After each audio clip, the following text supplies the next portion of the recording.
Hi and welcome. Thank you for joining us again.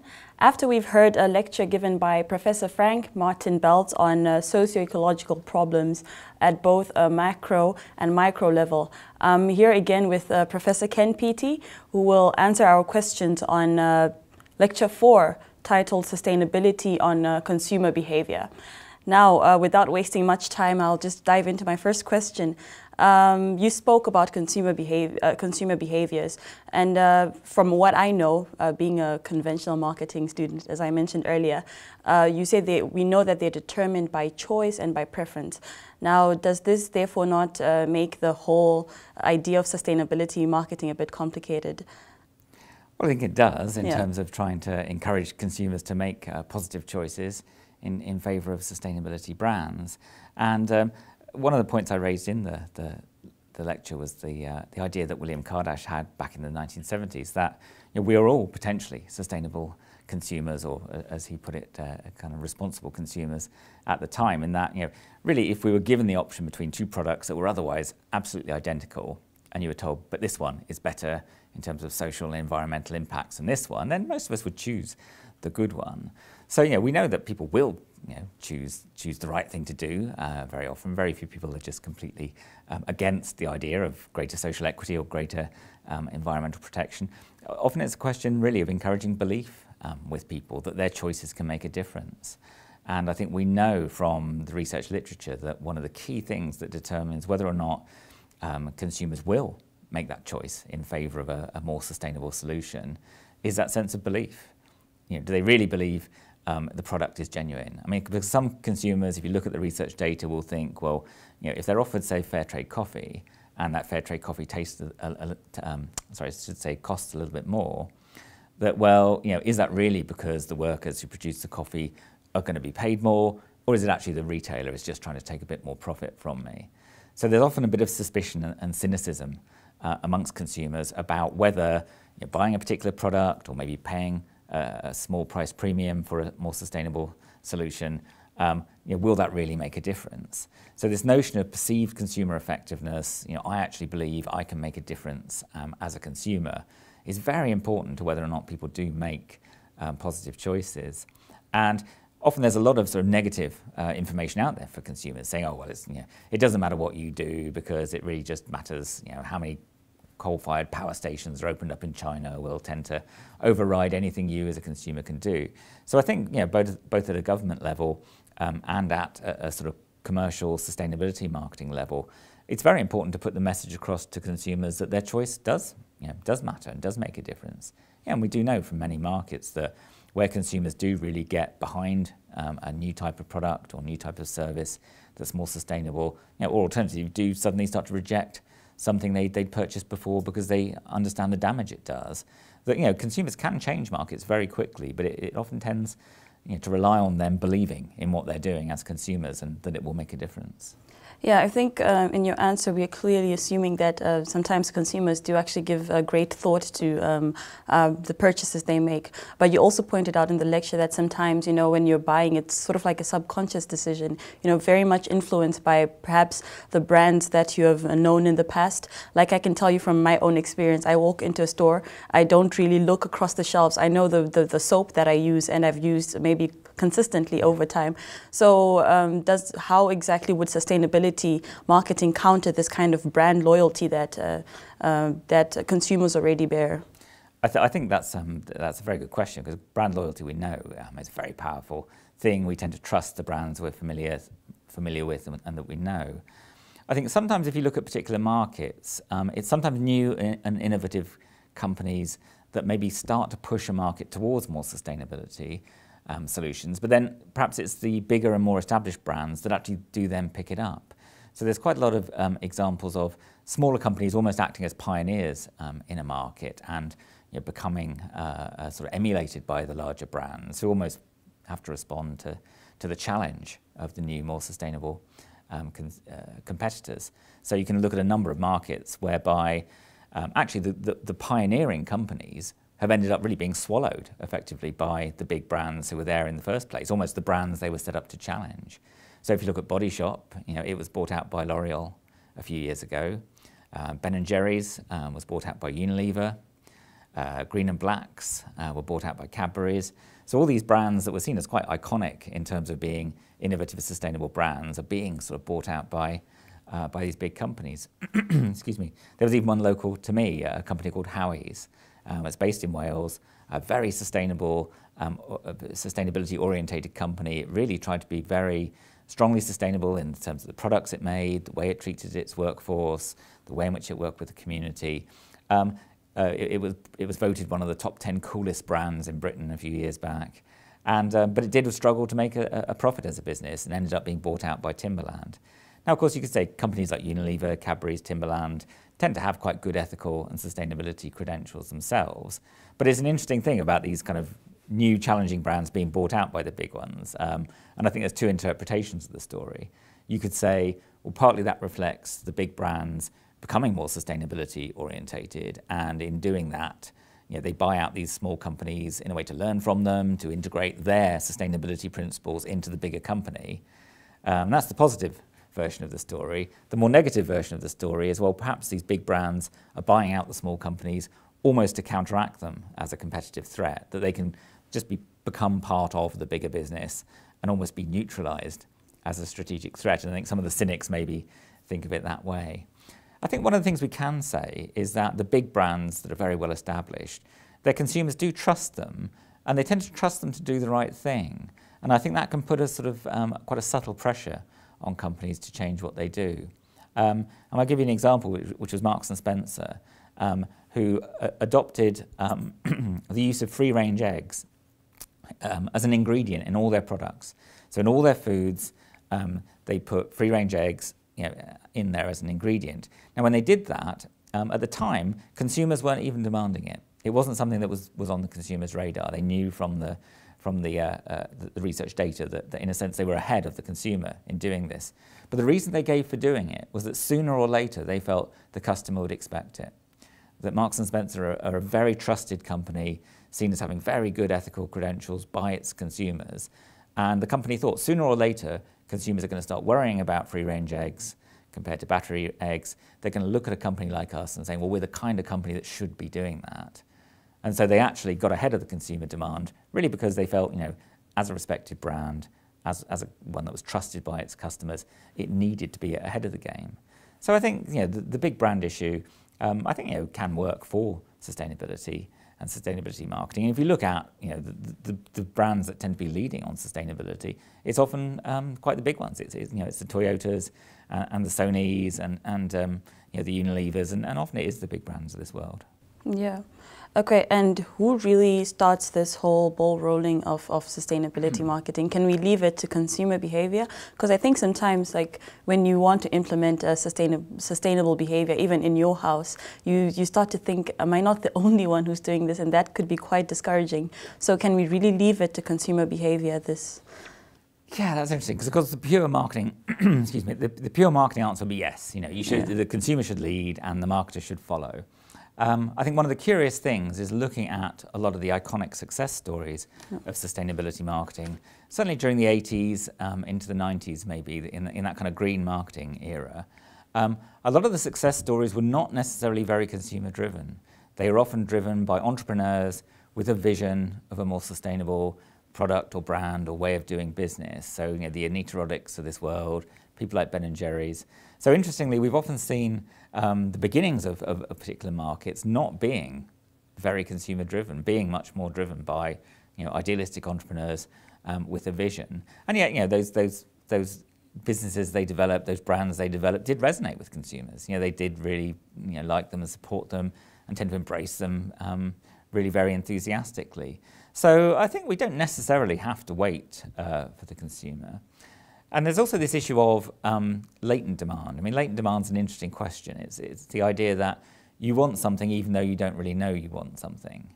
And so that you can maybe tap into a latent demand for more sustainable lifestyles. And there was an interesting piece of research done a few years ago looking at really the gap between how we behave as consumers and how we feel about sustainability issues and, if you like, the importance of being a sustainable consumer. And it found a gap, and almost all the research will tell you there's this attitude value action gap. In other words, we think these are important problems, but we don't quite follow through in terms of action, whether it's purchasing in the store or how we run our homes. And the interesting interpretation of that gap was, well, perhaps it represents a latent demand for more sustainable lifestyles. In other words, the values that we think about in terms of sustainability almost paint a picture of us as consumers as we would like to be. So the idea that we actually aspire to be more sustainable than we are. So we have this latent demand for sustainable solutions and more sustainable lifestyles that really marketers can help us tap into.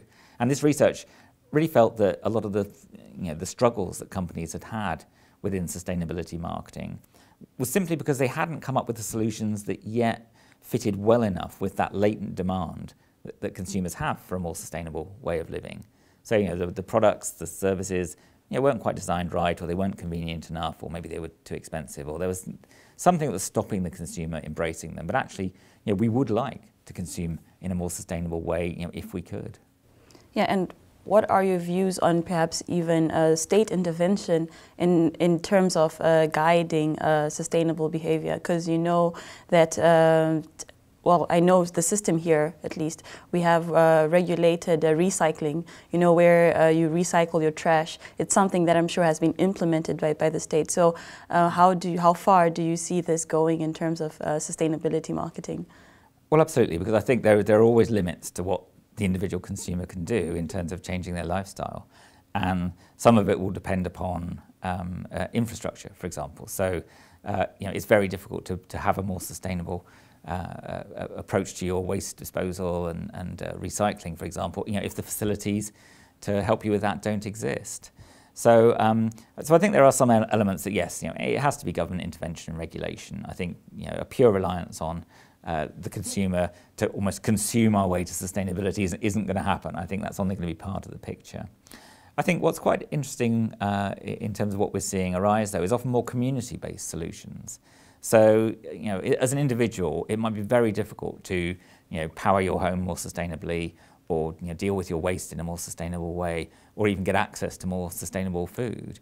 But if you get together with people within your community, then the idea of establishing a community energy scheme, so perhaps a wind turbine, or perhaps a sort of micro hydro scheme linked to the community where you all benefit from the renewable energy is possible. In many communities, we're starting to see community composting schemes, for example, because if you, let's say you live in an apartment and don't have a garden, well, you can't really grow your own food very easily. You can't really get involved in composting very easily, but you can play a part in, for example, a community food growing scheme or a community composting scheme.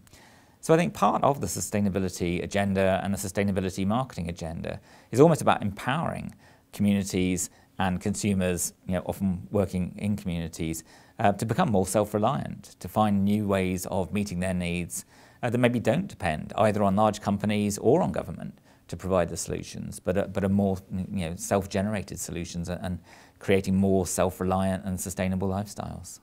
Okay, and going back to what you mentioned in the last two episodes, you spoke about the concept of post-use, and I wanted to know how exactly do sustainability marketers guarantee the long life of a product? Because right now you have marketers perhaps more concerned up to the point of gratification, and they don't go beyond that. And you mentioned that sustainability marketers actually make the effort to go beyond that. So I wanted to know, is there some kind of system they have of tracking the progress of their product? How exactly do they go about it? Yeah, this is very difficult for marketers, actually, and it's very new territory, because one of the nice things about kind of old-style conventional marketing, if you just worry about purchase as the kind of key point in the whole process, well, we tend to have lots of good data about purchase, because products that are bought through a supermarket, you get all the kind of scan data, so you know what was bought, when it was bought, what it was bought with, who it was bought by. It's great. You have all the data about the purchase. After that, it tends to be a bit of a mystery, how the product's used, how long it's used for, what happens to it when it's finished. There's no direct channel the marketer has to get that kind of information. So you start having to rely on other types of research, other types of sources of information, and maybe you have to start understanding your customers' lives by going and looking at them in their household and how they use products, not just relying on the sort of data that you've traditionally used. So there are various different approaches that are being developed to try and understand how products are used, in the case of durables, how long they're used for, their life cycles. And partly it is this notion of product life cycle, because the conventional marketer, when they use the word product life cycle, they mean an economic life cycle. So they mean the product being introduced, it growing as it's introduced into the market, it'll mature, and then as demand reduces, it'll decline. So it's an economic picture of that product's life. For sustainability marketing, you're much more interested in the physical life of that product as an object, and the sort of issues that Frank was looking at in some of the earlier lectures, or some of the other lectures, I should say, that we start to think of this physical product life cycle and understanding a product from cradle to grave, including how it's disposed of. So there are various new sort of ideas emerging. What I quite like is, in Sweden, they have some interesting research on this concept of household metabolism. So it's almost like thinking about a household like it's a creature, and the kind of stuff comes in and over time stuff goes out, and almost trying to understand the flow of material through a household over time.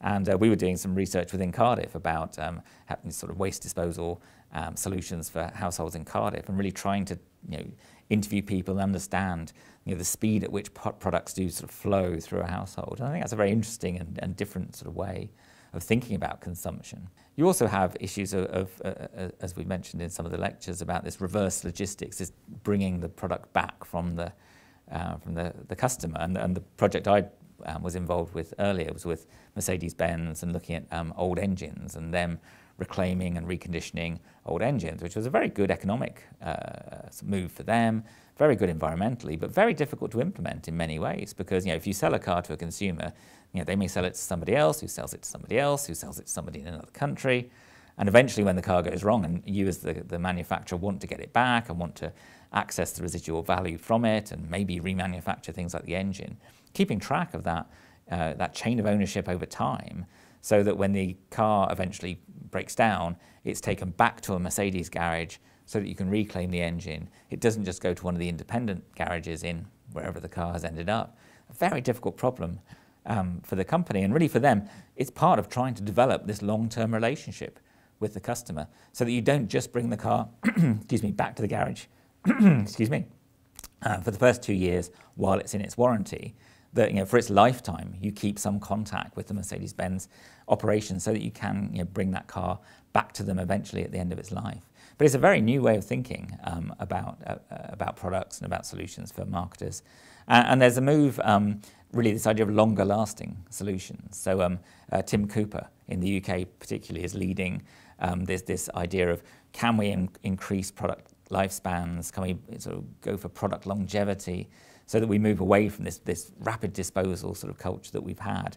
In many ways, that may mean new types of business opportunities. So not just selling a product, but also offering repair services to keep that product going, extend its life, and maybe for companies to make money by selling fewer products, selling them less often, but generating money by maintaining those products over their lifespan and extending that lifespan. Yeah, I think that's a very interesting turn in the whole field of marketing, actually. Mm-hmm. And lastly, you spoke about consumer behavior consistency. And I was wondering that would you really expect consumers to behave consistently in their practices? I mean, are we not undermining the influence of perhaps external factors in determining the way consumers behave? Yes, I think consistency is kind of a holy grail, I think, for the sustainability marketer. Because one of the problems we have is that even those consumers who are very good in terms of adopting a sustainable lifestyle will sometimes have one or two exceptions to that lifestyle that very often undo all the good that you did with the good things that you did. So you might have a fantastically energy efficient house, but if you spend the money you save from having a fantastically energy efficient house on a cheap flight to a sunny country, you've probably actually increased your climate change emissions rather than decreasing them. So I think aiming towards consistency is important. I think it may be almost putting it on a footing with health and healthy lifestyles. I mean, in some ways, what governments and even companies have tried to do is encourage people to lead healthy lifestyles, but not necessarily, not do the occasional sort of thing that's less healthy for you. So it's almost moving people towards, relative consistency, maybe with the odd lapse. But maybe for sustainability consumption, it's particularly important to, if you like, get those big hitters right. So get the homes, get the construction of homes, the management of homes, home energy systems, sort of water use in homes. Try and get real consistency going there so that we have a consistency in how we sort of build and maintain and manage our homes to be sustainable or sustainability orientated. You know, the food purchases really try and push the idea of you know, food that's sort of local, seasonal, hasn't travelled huge distances, has relatively low levels of carbon embedded in them, and also travel. You know, try and really get people towards sustainable travel solutions in terms of, you know, ending the dependence on the private car to as large an extent as can be managed. And really holidays will often be, I think, the tricky one for a lot of consumers. So I think maybe it's a question of, again, you know, for the aircraft industry, they're all working very hard to try and find you know, new ways of flying that are less environmentally damaging. And I attended a lecture very recently where somebody very expert in the field was predicting within 10 years, you know, we would have sustainable flying. And I hope that's true, because it would be nice to think we can still fly to other countries and enjoy being a tourist in the future. So, you know, maybe some technological breakthroughs will allow what are inconsistencies now to become part of more sustainable lifestyles in the future. And I think it's that notion of sustainable lifestyle that's the key. That I think if we can not just, you know, sell solutions to people for individual wants and needs that are more sustainable, but help them to develop more sustainable lifestyles, really as a coherent framework to have a consistent approach to living your life and consuming goods and services in a way that is more sustainable, then maybe we can start to see people moving away from really the damaging inconsistencies which maybe undo the good that they do through the sustainability-orientated behaviours that they do adopt. Yeah, thank you. I think this sustainability consistency is actually something I can take as personal advice as well. Well, with that, I have to say thank you very much for your answers. I've definitely understood better, and I hope I speak the same for the people watching this. Thank you very much for joining us, and until next time, it's bye for now.